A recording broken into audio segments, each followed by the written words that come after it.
Fala, meu povo, tudo ok? Hoje estamos aqui com a linha Volkswagen, né? Com a Saveiro Cross, a G6 2015.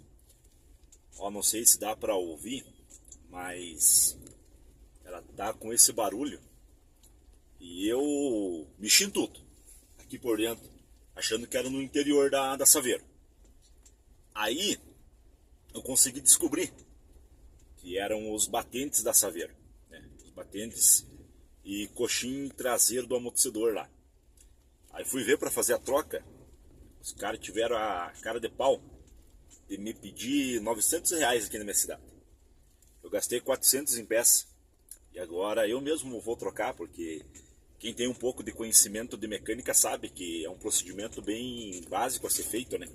É só você soltar o amortecedor e